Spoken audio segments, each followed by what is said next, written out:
കൂട്ടുകാർക്കും എൻ്റെ ഒരു പുതിയ വീഡിയോയിലേക്ക് സ്വാഗതം. അപ്പോൾ ഇന്നത്തെ വീഡിയോയിൽ ഞാൻ ഒരു അൺബോക്സിംഗ് ആണ്. കെനോണിൻ്റെ EOS 1300D എന്നുള്ളൊരു ക്യാമറയാണ്. അപ്പോൾ ഈ ഒരു വീഡിയോയുടെ അൺബോക്സിംഗ് ആണ്. ഞാനിത് വാങ്ങിച്ചത് ഫ്ലിപ്കാർട്ടിൽ നിന്നാണ്. ഏകദേശം 25,000 രൂപയോളമായി. അപ്പോൾ നമുക്ക് വേറൊന്നും പറയാനില്ല, നമുക്ക് വേറെ വീഡിയോയിലോട്ട് പോയേക്കാം.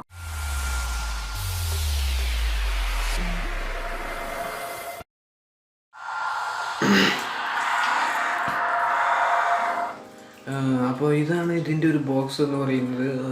ഒരു വലിയൊരു ബോക്സിലാണ് നമുക്ക് ലഭിച്ചത്. ഇതിൻ്റെ ഫ്രണ്ടിൽ ചെറിയൊരു ബില്ല് രേഖപ്പെടുത്തിയിട്ടുണ്ട്. ഇവിടെ കാണാൻ സാധിക്കും ഇതിൻ്റെ ഒരു ടോട്ടൽ എമൗണ്ടൊക്കെ ഇവിടെ രേഖപ്പെടുത്തിയിട്ടുണ്ട്. എനിക്ക് ഇവിടെ കാണാനായിട്ട് സാധിക്കും. ഞാനിത് മെല്ലെ പൊട്ടിക്കുകയാണ്, നമുക്കൊന്ന് അൺബോക്സ് ചെയ്യണമല്ലോ. അപ്പോൾ ഞാൻ മെല്ലെ ആ ഒരു ഇൻസുലേഷനൊക്കെ ഇങ്ങനെ പൊട്ടിച്ച് മെല്ലെ ഒന്ന് അൺബോക്സ് ചെയ്യാനായിട്ട് ശ്രമിക്കുകയാണ്.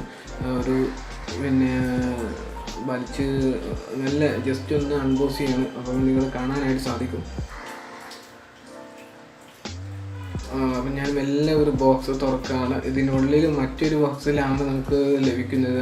ഒരു വെള്ള ഒരു പൊതിഞ്ഞാണ്ട് വണ്ടർഫുൾ. അപ്പോൾ നിങ്ങൾക്കിവിടെ കാണാനായിട്ട് സാധിക്കും. അപ്പോൾ ഇതാണ് ഇതിൻ്റെ ഒരു ബോക്സ്. ഞാൻ മെല്ലെ ഒന്ന് അവിടെ സൈഡിലായിട്ട് ഒരു ബില്ല് ഇവിടെ കാണാനായിട്ട് സാധിക്കും. ഞാനത് മെല്ലെ പുറത്തേക്ക് എടുക്കുകയാണ്. അപ്പോൾ ഈ ഒരു ബില്ല് എമൗണ്ട് കഴിഞ്ഞു. ഇതിൽ ചെറിയൊരു ഷോപ്പിംഗ് അഡ്രസ്സും മറ്റു കാര്യങ്ങളും കുറച്ച് ഡീറ്റെയിൽസൊക്കെ ഇതിൽ എഴുതിയിട്ടുണ്ട്. ഇനി ഞാൻ ആ കവറൊന്ന് പുറത്തേക്ക് തൽക്കാലം പെട്ടി ഞാൻ അങ്ങോട്ട് മാറ്റി വെച്ചിട്ട് ആ പെട്ടി തൽക്കാലം ഞാൻ അങ്ങോട്ട് മാറ്റി വെച്ചു. ഇനി ഇതാണ് ഇതിൻ്റെ ഒരു കവറിലൊക്കെ ആയിട്ടാണ് നമുക്കിത് ലഭിക്കുന്നത്. നമുക്ക് മെല്ലെ പെട്ടിമേൽ വെച്ചിട്ടാണ് ഉണ്ടല്ലേ. അപ്പം ഞാൻ മെല്ലെ അത് പൊട്ടിക്കാനായിട്ട് ശ്രമിക്കുകയാണ്. ആ ഒരു കവറിൽ നമുക്ക് ഈ കുട്ടികളൊക്കെ കളിക്കുന്ന ഒരു രൂപത്തിലുള്ള ഒരു കവറിലാണ് ഇത് വരുന്നത്. അത് മെല്ലെ ഒന്ന് പൊട്ടിക്കാനായിട്ട് ഞാൻ ശ്രമിക്കുകയാണ്. അപ്പോൾ നിങ്ങൾ ഇത് പുറത്തുനിന്നുള്ള ഒരു മെല്ലെ ഒന്ന് പൊട്ടിക്കുകയാണ് കവറ്. അവിടെ അതിൻ്റെ താഴെ ഒരു പെട്ടിമേലിനായിട്ട് നമുക്കൊരു ബാഗ് ഉണ്ട് കേട്ടോ. ഒരു കറുത്തൊരു ബാഗാണ്. ഞാൻ മെല്ലെ ആ ഒരു സാധനം ചുറ്റി പുറത്തേക്കിട്ട് വളരെ സുരക്ഷിതമായിട്ടാണ് ഫ്ലിപ്കാർട്ടുകാർ. കാരണം ഇത്രയും ഒരു വിലൻ്റെ ഒരു സാധനമാകുമ്പോൾ വലിയൊരു സംഖ്യക്കാണ് നമുക്ക് ഈ ഒരു സാധനം അവർ തരുന്നത്. അപ്പോൾ നിങ്ങൾ നല്ലൊരു മാക്സിമം അട്രാക്റ്റീവ് ആയിട്ടുള്ള ഒരു ഇതാണ്. ഞാൻ മെല്ലെ ആ ഒരു കവർ കൊടുത്തു. ഇനി ഇതാണ് ഇതിൻ്റെ ബോക്സ്. ഒരു കറുത്ത ഒരു ബോക്സ് മേലെ Canon എന്നൊക്കെ എഴുതിയിട്ടുണ്ട്. Canon EOS 1300D ആണ് ഇതിൻ്റെ ക്യാമറ. വൈഫൈ നമുക്കിതിൽ കണക്ട് ചെയ്യാനായിട്ട് സാധിക്കും കേട്ടോ. വൈഫൈ വെച്ചിട്ട് മൊബൈലിൽ നമുക്കിത് കണക്ട് ചെയ്യാനായിട്ട് സാധിക്കും. ഈ ഒരു വീഡിയോ പൂർണ്ണമല്ല പറയാം, എന്നിരുന്നാൽ പോലും ഞാൻ എന്നെക്കാൾ കഴിയുന്ന രൂപത്തിലാണ് ഞാൻ ഇതിൻ്റെ ഒരു അൺബോക്സിങ് നടത്തുന്നത്. ഞാൻ ആ പെട്ടിയിൽ ഒരു ചെറിയൊരു സ്റ്റിക്കർ ഉണ്ട്, അത് മെല്ലെ ഒരു കത്തി വെച്ചിട്ട് അത് പൊട്ടിക്കാനായിട്ട് ശ്രമിക്കുകയാണ്. ഇനി ഞാൻ മെല്ലെ ബോക്സ് തുറന്നു. ഇത് ബോക്സ് ഇവിടെ തുറന്നിരിക്കുമ്പോൾ കാണാനായിട്ട് സാധിക്കും. തുറക്കുമ്പോൾ തന്നെ നമുക്ക് ഇതുപോലെ ഒരു പേപ്പർ കാണാം. അത് ഇതിൻ്റെ യൂസർ മാനുവലാണ്. അതിൻ്റെ കാര്യങ്ങളും അത് ഉപയോഗിക്കുന്ന രീതിയും അതിൻ്റെ എല്ലാ കുറച്ച് ഡീറ്റെയിൽസൊക്കെ നമുക്കിവിടെ കാണാനായിട്ട് സാധിക്കും. അപ്പോൾ നിങ്ങൾക്ക് ഇവിടെ നോക്കിയാൽ മതി. അപ്പോൾ ഓരോ കാര്യങ്ങളും നമുക്ക് വ്യക്തമായിട്ട് തന്നെ ഈ ഒരു യൂസർ മാനുവൽ എഴുതിയിട്ടുണ്ട്. അപ്പോൾ നിങ്ങൾക്ക് ഇവിടെ കാണാനായിട്ട് സാധിക്കും. ഇനി ആ ഒരു സാധനം മെല്ലെ ഞാൻ പൊന്തിച്ചു. വീണ്ടും നമുക്ക് ഒരു കടലാസ് കാണുന്നുണ്ട്. ഇതിൻ്റെ വാറൻറ്റി 2 വർഷമാണ് കേട്ടോ. ഇത് വാറൻറ്റി ഉണ്ട്. 2 വർഷം ഒരു വാറൻറ്റി കാർഡാണ് ഇതിവിടെ കാണാൻ. പിന്നെ വേറെന്തോ ഒരു ഓണത്തിൻ്റെ ഒരു ചിത്രം കാണുന്നുണ്ട്, എന്താണെന്ന് അറിയില്ല. അപ്പോൾ ഇതാണ്. ഇനി തുറക്കുമ്പോൾ തന്നെ നമുക്ക് ഇതുപോലെ ഒരു മെമ്മറിയാണ്. 16 GB ആണ് ഇതിൻ്റെ മെമ്മറി. 16 GB വരുന്നുണ്ട്. അത്യാവശ്യം നല്ലൊരു വീഡിയോസും ഓഡിയോസൊക്കെ നമുക്ക് ഇതിൽ സ്റ്റോർ ചെയ്യാനായിട്ട് സാധിക്കും. ഞാൻ തൽക്കാലം അത് അങ്ങോട്ട് മാറ്റി വെക്കുകയാണ്. പിന്നെ ഇതൊരു ബെൽറ്റാണ്. നമ്മുടെ ക്യാമറയെ നമ്മുടെ ശരീരത്തിൽ ഘടിപ്പിച്ച് വെക്കാനും ഒരു ബെൽറ്റാണ് ഇത് ക്യാമറയിൽ കുടുക്കി വെക്കാനായിട്ട്. ഇനി ഇതെന്താ ചാർജറാണ്. ചാർജർ നമ്മൾ കുത്തിയാണ്ട് വെക്കണ ആ ഒരു സാധനമാണ് ചാർജർ എന്ന് പറയുന്നത്. പുറത്തേക്ക് എടുക്കാൻ അതൊന്ന് ജസ്റ്റ് ഒന്ന് കാണിച്ചെന്ന് മാത്രമേ ഉള്ളൂ. അവിടെ തൽക്കാലം ഞാനും അത് അങ്ങോട്ട് മാറ്റി വയ്ക്കുകയാണ്.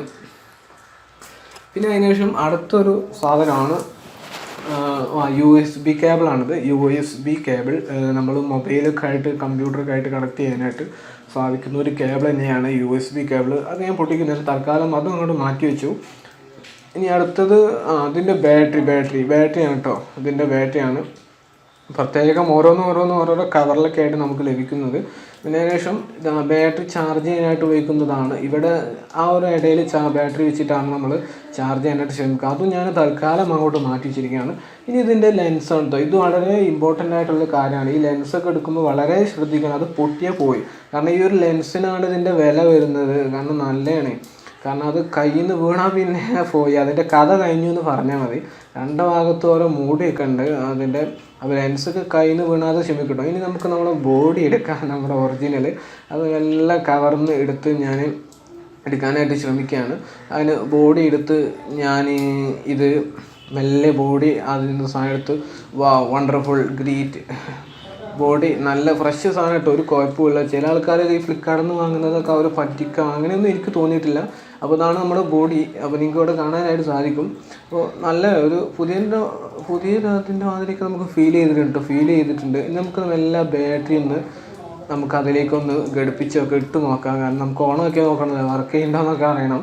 അപ്പോൾ അതിൻ്റെ മുകളിൽ അതൊരു കവറൊക്കെ ഉണ്ട്, അതൊന്ന് ഊരി നമുക്ക് ബാറ്ററി മെല്ലെ ഒന്ന് അതിലേക്ക് ഘടിപ്പിച്ച് ബാറ്ററി ഞാൻ അതിലേക്ക് ഇടാനായിട്ട് ശ്രമിക്കുകയാണ്. ബാറ്ററി അതിൻ്റെ ഒരു സൈഡിലൊരു ചെറിയൊരു സാധനമുണ്ട്, അതൊന്ന് ഊരിയാണ്ട് നമുക്ക് ബാറ്ററി അതിലേക്ക് ഇടാനായിട്ട് സാധിക്കും. ബാറ്ററി ഇതാണ്, ആ ഒരു സാധനം മെല്ലെ ഊരിയാണ്ട് ഞാൻ ബാറ്ററി അതിലേക്ക് ഇടുകയാണ്. ബാറ്ററി ഇട്ടു മെല്ലെ. അത് കറക്റ്റായിട്ട് അതിൻ്റെ ഒരു അടിയിലൊരു സ്ഥലമുണ്ട്, ഒരു ചാർജ് അതുമായിട്ട് കണക്ട് ചെയ്യുന്നത്. അതുമായിട്ട് നിങ്ങൾ ബാറ്ററി ഇട്ട് ഇത് അടക്കുക എന്നുള്ളതാണ്. ഇനി നമുക്ക് ഇതിൻ്റെ ഒരു കാര്യങ്ങളൊക്കെ നമുക്ക് ഏകദേശം ഒരു പിടുത്തം കിട്ടിയിട്ടുണ്ടാവുമെന്ന് ഞാൻ വിചാരിക്കുന്നു. അപ്പോൾ ഇങ്ങനെയൊക്കെയാണ് ചെറിയൊരു ജസ്റ്റ് ഒരു റിവ്യൂ എന്നുള്ളതാണ് ഞാനിപ്പോൾ ഈ ഒരു വീഡിയോയിൽ ഞാൻ ഉദ്ദേശിക്കുന്നത്. അപ്പോൾ നിങ്ങൾക്ക് വീഡിയോ തീർച്ചയായിട്ടും നമുക്ക് ഉപകാരപ്പെടുന്നതാണ്. ഞാൻ മെമ്മറി കാർഡ് ഇട്ടില്ല കേട്ടോ, മെമ്മറി കാർഡ് ഇടണം, അതേ മറന്നുപോയി. മെമ്മറി കാർഡ് ഞാൻ മെല്ലെ ആ ഒരു സാധനം വീണ്ടും തുറന്നാണ്ട് മെമ്മറി കാർഡ് ഞാൻ ഇടാനായിട്ട് ശ്രമിക്കുകയാണ്. മെമ്മറി കാർഡ് ഇട്ടിട്ടില്ല, മെമ്മറി കാർഡ് മെല്ലെ അതിലേക്ക് ആഡ് ചെയ്ത് കൊടുത്തു മെമ്മറി. എന്നിട്ട് ആ സാധനം വീണ്ടും പ്രസ് ചെയ്ത് പൂട്ടി ചെയ്തതാണ് മെമ്മറി കാർഡ്. ഇനി നമുക്ക് ലെൻസ് ഒന്ന് ഇട്ട് നോക്കാം. അതിൻ്റെ ഒരു മൂടി കാണാനായിട്ട് സാധിക്കും. അത് മെല്ലെ ഒന്ന് ഊരുക, മൂടി ആ ഒരു മൂടി ജസ്റ്റ് ഒന്ന് തിരിച്ചു കൊടുത്താൽ മതി. മൂടി മെല്ലെ ഒന്ന് ഊരി ഇവിടെയാണ് നമുക്ക് ലെൻസ് ഇടേണ്ടത്. നമ്മൾ നേരത്തെ അങ്ങോട്ട് മാറ്റി വെച്ചിട്ടില്ല. ഈ ലെൻസ് ഒക്കെ ഇടുമ്പോൾ വളരെ ശ്രദ്ധിക്കണം കേട്ടോ, കാരണം ജസ്റ്റ് ഒന്ന് മാറിയാൽ വളരെ, കാരണം ഈ ഒരു കാര്യം നിങ്ങളൊരു പുതിയ ക്യാമറ ഒക്കെ വാങ്ങുന്ന സമയത്ത് ലെൻസ് അറിയാതെ നിങ്ങൾ ഇടരുത്. കാരണം ഞാൻ തന്നെ എൻ്റെ ഒരു സുഹൃത്താണ് എനിക്ക് കിട്ടുന്നത്. അപ്പോൾ ഞാൻ ലെൻസിലേക്ക് ലെൻസ് ഇട്ട് കഴിഞ്ഞു. ഇനി നമ്മൾ ലെൻസ് ഒന്ന് തിരിച്ച് കാര്യങ്ങളൊക്കെ ഏകദേശമൊക്കെ ഓക്കെ ആയി, ലെൻസും കാര്യങ്ങളൊക്കെ. നമ്മൾ ലെൻസ് ഇട്ടിട്ടുണ്ട്. ഇനി നമ്മൾ മെല്ലെ ജസ്റ്റ് ഒന്ന് ഓണാക്കാനായിട്ട് ഞാൻ ശ്രമിക്കുകയാണ്. ഇതാണ് ഞാൻ ക്യാമറ ഓണാക്കുക. ജസ്റ്റ് ഒന്ന് ആ ഒരു മുകളിൽ കാണുന്ന ഒരു ബട്ടൺ ഇപ്പോൾ ഓണാക്കുമ്പോൾ തന്നെ നമുക്ക് ഇതുപോലൊരു ഇൻ്റർഫേസ് ആയിരിക്കും കാണാനായിട്ട് സാധിക്കുന്നത്. ഇത് കുഴപ്പമൊന്നുമില്ല, അത്യാവശ്യം നല്ലൊരു ക്യാമറയാണ്. ഞാൻ യൂട്യൂബിൽ വീഡിയോ ചെയ്യാനായിട്ട് മാത്രമല്ല ഞാനിത് വാങ്ങിയത്. എൻ്റെ ഒരു സുഹൃത്തിൻ്റെ കയ്യിൽ മറ്റൊരു ലെൻസ് ഉണ്ട്, അപ്പോൾ വാടകയ്ക്ക് കൊടുക്കാം എന്നുള്ളൊരു ഉദ്ദേശത്തോടു കൂടിയാണ്. അപ്പോൾ ഇത്രയേ ഉള്ളൂ നമ്മുടെ ഈ ഒരു ക്യാമറയുടെ ഒരു റിവ്യൂ എന്ന് പറയുന്നത്. വീഡിയോ നിങ്ങൾ തീർച്ചയായിട്ടും ഉപകാരപ്പെടും. കാരണം നമ്മളൊരു ക്യാമറ വാങ്ങിയത് അതിൻ്റെ ഒരു സന്തോഷം വേറെ തന്നെയാണ്. അപ്പോൾ വീഡിയോ ഇഷ്ടപ്പെട്ടാൽ തീർച്ചയായിട്ടും ഈ ചാനൽ ഒന്ന് നിങ്ങൾ എന്ത് ചെയ്യുക, സബ്സ്ക്രൈബ് ചെയ്യുക, നിങ്ങളുടെ കൂട്ടുകാരിലേക്ക് ഷെയർ ചെയ്യുക. അപ്പോൾ നിങ്ങളൊരു ക്യാമറ വാങ്ങാൻ ഉദ്ദേശിക്കുകയാണെന്നുണ്ടെങ്കിൽ തീർച്ചയായിട്ടും ഒരു തുടക്കക്കാർക്കൊക്കെ ഏറ്റവും നല്ല പറ്റിയിട്ടുള്ള ഒരു ക്യാമറയാണ്. ഏതൊരു ക്യാമറ